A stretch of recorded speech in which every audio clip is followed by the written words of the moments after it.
On poursuit ici avec les dernières performances des crypto-monnaies. On reste sur le top 100. Donc j'enlève tout ce qui est vraiment petite capitalisation. Je reste sur le top 100 des crypto-monnaies les plus intéressantes, les plus solides, les plus performantes. Pas toujours les plus performantes, mais les plus stables. Les moins risquées d'un point de vue arnaque, hein. Clairement sur les crypto-monnaies. Ici, on a les tendances sur les 7 derniers jours. Et la première, hein, la crypto-monnaie qui a été la plus performante, je vais le mettre en dollars, la plus performante sur la semaine, c'est Internet Computer, ICP. Donc c'est ICP, hein, pour ceux qui ne connaissent pas, Internet Computer, une crypto-monnaie concurrente de l'Ethereum, hein, c'est une blockchain.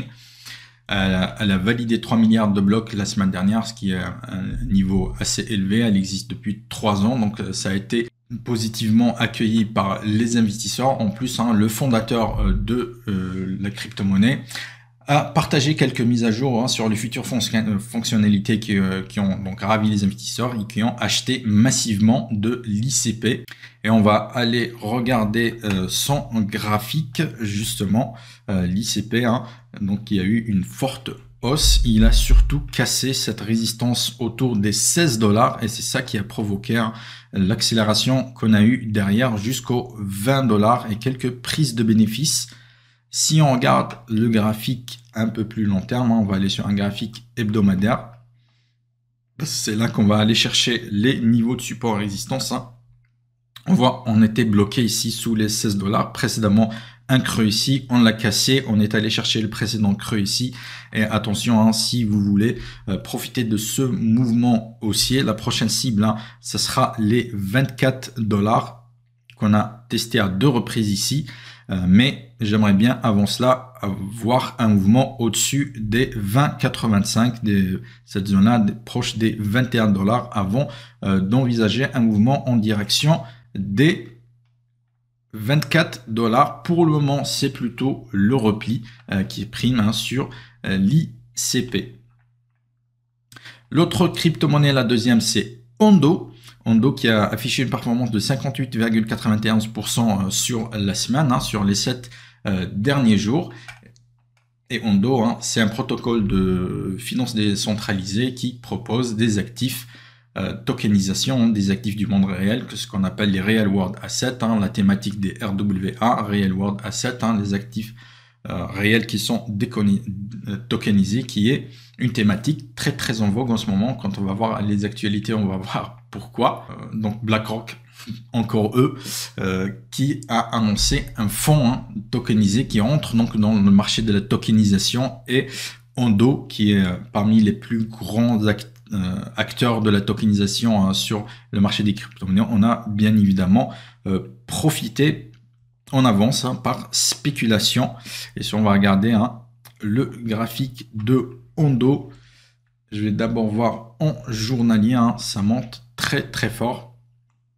Petite consolidation ici, on monte, on a eu un repli, nouvelle hausse, nouveau repli, hausse, repli. Et sur ce graphique 4 heures, hein, on voit assez bien les tendances très très claires, repli, la cassure, accélération, et on est en ce moment de nouveau dans un mouvement de consolidation, un petit drapeau qui s'est formé ici suite à la dernière accélération haussière avec ce niveau de support précédemment, le pic ici, hein, qui a apporté un support vers les 0,83 $, et j'attendrai une cassure ici, une sortie de cette oblique là, éventuellement dépasser les plus hauts et le niveau psychologique des 1 $. Si l'Ondo passe au-dessus des 1 $, casse cette figure-là, casse les 1 $, je pense que ça pourrait être un intéressant, très intéressant investissement sur le moyen terme, une crypto-monnaie très intéressante dans la thématique, hein, de la tokenisation qui devient de plus en plus populaire sur le marché crypto, et on a de gros acteurs comme BlackRock, hein, qui cherchent à profiter de ce marché-là. On va en reparler tout à l'heure. Et la troisième crypto-monnaie la plus performante de la semaine, c'est Mantle, qui a affiché une performance de 56% sur les 7 derniers jours. Et mental, c'est qu'on appelle un layer 2 sur la blockchain Ethereum, hein, qui est là pour améliorer, apporter des améliorations de rapidité de transaction et de plus faible coût sur l'Ethereum. Et je vais passer sur son graphique. Hop.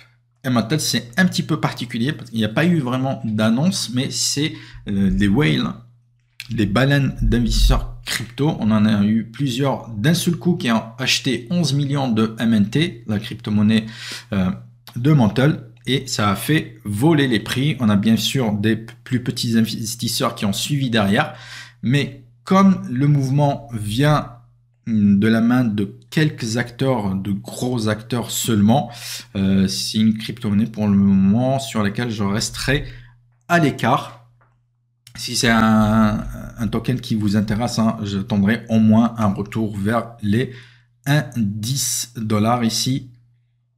Le précédent pic ici, qu'on pourrait retrouver, on a eu un très fort mouvement des prises de bénéfices, mais la cause du mouvement qui me gêne un petit peu, c'est quelques acteurs seulement qui ont fait l'essentiel du mouvement de la crypto-monnaie, ce qui peut arriver hein, sur des capitalisations de marché moyennes comme ceci. Hein, et il suffit de quelques millions de dollars pour faire décaler les prix, comme on peut le voir.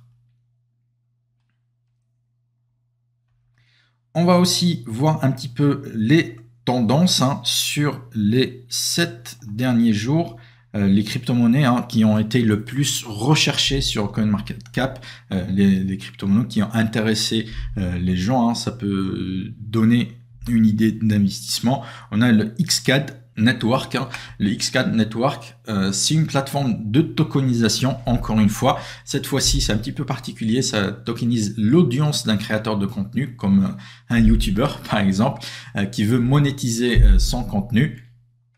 Et avec le XCAD Network, il peut le faire avec sa communauté.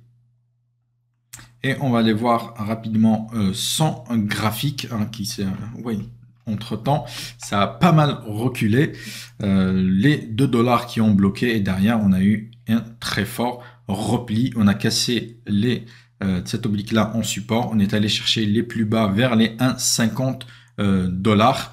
Ça a l'air de tenir vers les 1,50 $, mais ça a pas mal faibli entre-temps. On a aussi le Moonriver, qui est aussi un layer 2 sur Ethereum, hein, qui intéresse les investisseurs. On va aller voir son graphique s'il y a des choses intéressantes à faire dessus. Le Moonriver, hein, je vais aller très vite. On a eu une forte hausse, un repli, et depuis la consolidation dans un large range. Pour moi, il n'y a pas grand chose à faire ici. Donc, je vous en parle parce que les investisseurs le recherchent. Mais en tant qu'opportunité d'investissement, j'en vois pas tout de suite. Donc, on passe au suivant, qui est Neo. Neo, qui est un concurrent d'Ethereum. Hein, on l'appelle souvent l'Ethereum chinois, qui est aussi très recherché dernièrement par les investisseurs. On va aller voir son graphique. Et ici, on a peut-être quelque chose d'intéressant. On est sur une oblique haussière, on a cassé un niveau de support, on s'est arrêté vers les 16,50 $, on a eu un petit repli et au-dessus des 16,50 $, hein, si le prix du Neo arrive à remonter au-dessus des 16,50 $, ça pourrait devenir intéressant pour aller chercher les sommets ici vers les 18,50 $ en cas de cassure au-dessus des 16,50 $. Alors, on a terminé avec les tendances. Hein. On va aller jeter un coup d'œil à la heatmap, hein, la carte thermique du marché des crypto-monnaies. Ici, on a les performances en journalier. Plus c'est rouge, plus c'est baissier. Plus c'est vert, plus c'est haussier. On va voir hein, le Bitcoin qui a perdu 1,64% aujourd'hui. L'Ethereum 2,79%. On a le Bitcoin Cash qui tire son épingle du jeu avec une hausse de 12,35%. Mais sinon, pour aujourd'hui, on a un marché assez dans le rouge, hein, plutôt dans le rouge. Le Solana qui a perdu plus de 4%. Mais si on passe à des performances hebdomadaires, on repasse tout de suite dans le vert avec des performances à 2 chiffres sur la semaine. Hein. Le Bitcoin qui a gagné 11%, l'Ethereum plus de 10%, le BNB plus de près de 12%, le Solana plus de 7%. Voilà, le Lido, le XRP. Des crypto-monnaies qu'on connaît bien, le Dogecoin qui a gagné 42%, hein, les mêmes coins qui ont le vent poupe en ce moment, avec le Dogecoin qui augmente de 42%, Shiba Inu de 20% et le Toncoin, hein, le coin de Telegram, qui a aussi bien bénéficié de cette semaine avec une hausse de plus de 30%. On poursuit avec l'indicateur RSI sur tout le marché des crypto-monnaies. La lecture est complexe comme ça. Je vais enlever les neutres et on voit hein, clairement sur les données journalières, on a le marché qui est un petit peu suracheté avec quelques crypto-monnaies qui sont en fort surachat, notamment le ICP qu'on a vu tout à l'heure, Bitcoin Cash également.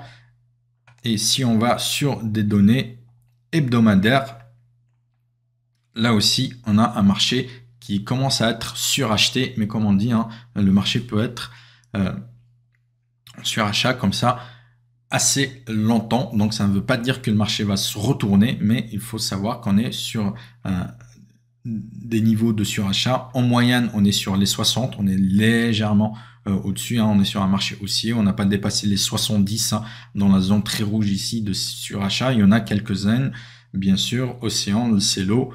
Il y a quelques-unes qu'on peut voir ici, on va lever Strong. Voilà, en surachat, on a quelques crypto-monnaies en surachat. Le marché hein, est très haussier. Donc, en ce moment, clairement, on a quelques crypto-monnaies qui sont quand même en survente, hein, qui perdent malgré le marché haussier global. Voilà sur les données que je voulais vous montrer, hein, les données qu'on va voir chaque semaine globalement pour faire un petit tour global sur le marché des crypto-monnaies.